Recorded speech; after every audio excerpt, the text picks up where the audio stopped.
Në 17 mars të vitin 1991 ti lirohesh nga burgu. Si ka qenë dita e parë që dole dhe erdhe në Tiranë?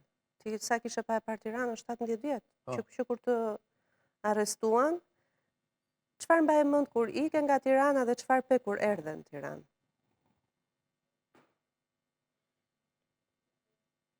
Shiko,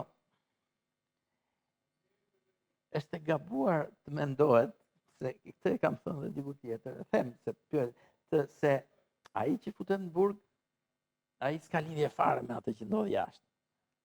Kam cituar Shakespeare-in tek Mbreti i Lirë, ku ka një moment ku Mbreti i Lirë i thot asaj vajzës vogël, që kanë rënë si në tragjedi, që po e lënë gjitha me radhë, i thot, hajde të shkojmë në burg që të kuptojmë se çfarë ndodh në oborrin e mbretëror.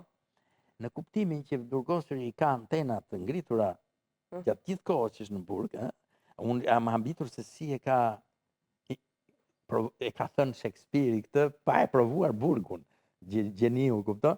Sepse kjo është genialitet. Por ja, sepse i burgosuri duke qenë se aspironte atë lirimin, që ti më the kjo jeta ime, jo, të gjithë në mënyrë tjetër horizontin e lirimit, shpresën quhet të lirimit e kishin në mendje vazhdimisht dhe kërkonin pikërisht të merrin informacione, çfarë po ndodh këtu, çfarë po ndodh atje, nëpërmjet çfarë, nëpërmjet të rinjve që vinin. E kuptoj. Po dhe nëpërmjet leximeve, nëpër rreshtat gazetave, gjithçka mundësi. Kështu që kur erdha unë, çfarë një gjë që të ka mbetur në mendje? Po mua më ka mbetur në mendje një gjë tjetër, që e kam përshkruar në ditar më shumë se sa kjo, që e kam quajtur si preludi i asaj që e priste Shqipërinë për fat keq aty dhe më ka dalë. Domethënë, ne u liruam të fundit si të burgosur politik. Në 17 mars 31-shit. Të 91-shit, më fal. Sepse në 31 bëheshin ato zgjedhjet e para, pluraliste, fjala 31 nuk ndoli kot. Dhe ne na kishin llogarit që këta s'kan kohë sipas ligjit që as të vënë, se mendonin se ne sa dinim do shkonin për deputet, apo ku diun do na vinë, ndoshta e kishin menduar ata me këtë frikë.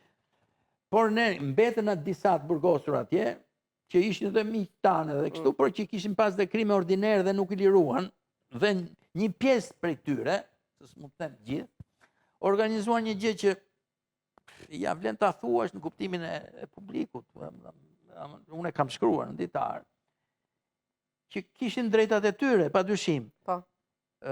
Sepse edhe dënimet ordinere dhe shumë ordinere kanë qenë të fryra, kanë qenë, kupton, por këta nuk i liruan me atë që keni dhe ne ordinere, dhe ne lirojmë politikët, nuk lirojmë ordinere. Një pjesë pra, nga këta, na organizuan një gjë të tmerrshme, ne ishim poshtë, në një zonë tjetër, ne që ishim vetëm politik, nuk dija, dhe na mbyllën brenda, ditën e lirimit, na mbyllën brenda dhe thanë, duam të vinë këtu, Arben Puto, Ylli Popa, këta të forumit drejtat e njeriut që ishte krijuar, ku shkova unë më pas, u bëra sekretar, që të shprehim ankesat tona. Dhe nuk i lirojmë këta, pa në ardhur ata. Dhe unë u lirova në orën 7 të darkës, që duhet lirohesha në mëngjes dhe më priste gjithë familja, dhe nga Kosova e Madhe, ku ishte transferuar burgu i Burrelit në atë kohë, deri aty në Tiranë duheshin një 2 orë minimumi, se Kosova e Madhe është midis Lushnjës dhe Elbasanit. Pra, ajo që mbaj mend unë është pritja në natë e familjes, i gjeta në natë, njerëzit që më prisnin tek shtëpia e vjetër e gjyshit, babaj, nëna, ishin liruar këta gjithë gruaja, ish gruaja, fëmijët, edhe ca miqë aty që kishin pritur aty. Dhe me këtë ndjenjë të hidhur që sikur më ishte si një lloj paralajmërimi se çfarë do i gjej Shqipërinë më mbrapa. E kuptoj. Ti ke takuar më pas ish prokuror çështjes tënde, njerëz që kanë ushtruar detyra qoftë në burgun e Spaçit apo njerëz që kanë pasur lidhje me dosjen tënde? Kam takuar vetëm një person, një gjykatës, të tjerë më kanë evituar ose i kam evituar, ai qylloi rastësisht tek një bar, ai po dilte, unë po hyja, ai më njohu dhe donte të më fliste, një nga gjykatësit e dënimit 2. Dhe ishte interesant biseda me të.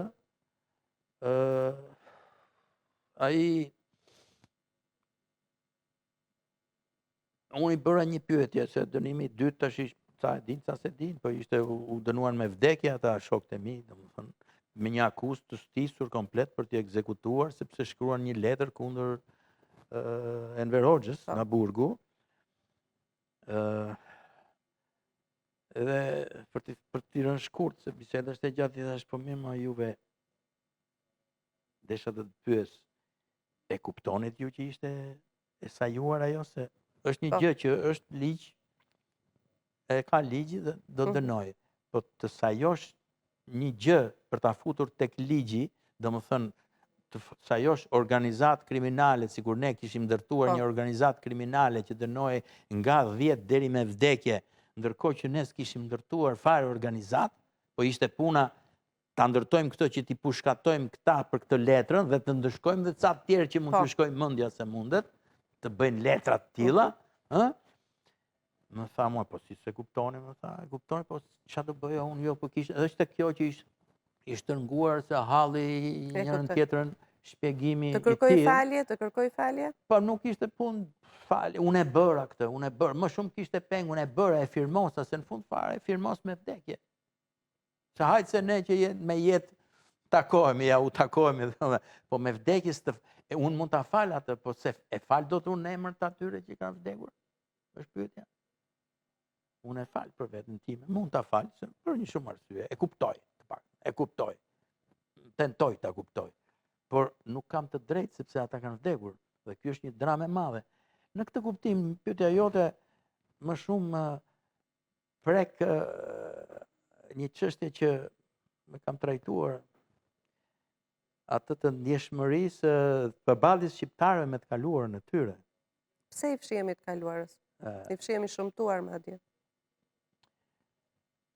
Nuk është e lehtë, sepse është traumatike, dhe trauma ka nevojë për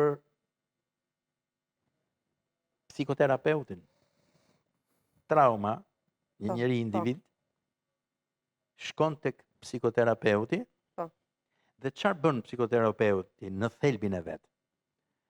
Në thelbin e vet, ai të ndihmon ty të kuptosh se çfarë ka ndodhur, traumën, dhe të ndërtosh dialogun me veten lidhur me këtë traumë, të flasësh me veten, si e bëra, çfarë ndodhi, çfarë bëri, dhe kjo është të çlirohesh. Neve në mënyrë kolektive nuk e kemi arritur këtë dialogun me veten, dialogun kombëtar, do thoja unë. Ore, si e bëm? Unë, si që takova unë me këtë gjykatësin, duhet ishte një gjë në nivel kombëtar. Ore, si e bëm? Pse e bëm? Si e bëm? E kuptoj. Në dy anët.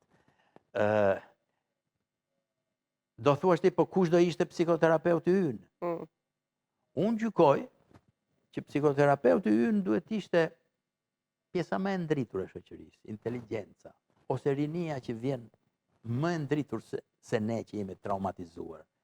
Siç ka ndodhur për shembull në Gjermani, kur dolën ata viteve 60 dhe i thanë, ore, qa keni bërë juve, mërë? Po si, mërë, se dhe aty kishte heshtje, se trauma është plagë që ti s'don të ngacmosh. Por ama, ajo të mban peng. E qartë. Dhe ne na mban peng. Dhe dyta, shkak i dytë, për mendimin tim, është instrumentalizimi dhe jo dialogu i vërtet me të kaluarën. Qa bëm ne? Neve, sa po morën pushteti, ishte punë pushteti. Marë pushtetin unë dhe them, ti ke qenë i keqi, unë jam i miri që përshpëtoj këta, dhe jo më dialog, por akuzë për të hequr nga pushteti, për të të larguar. E kuptoj, gjuaj që vazhdo dhe sot. Që vazhdo dhe sot. Gjuaj që vazhdo dhe sot. Dhe kjo e mban aty plagën.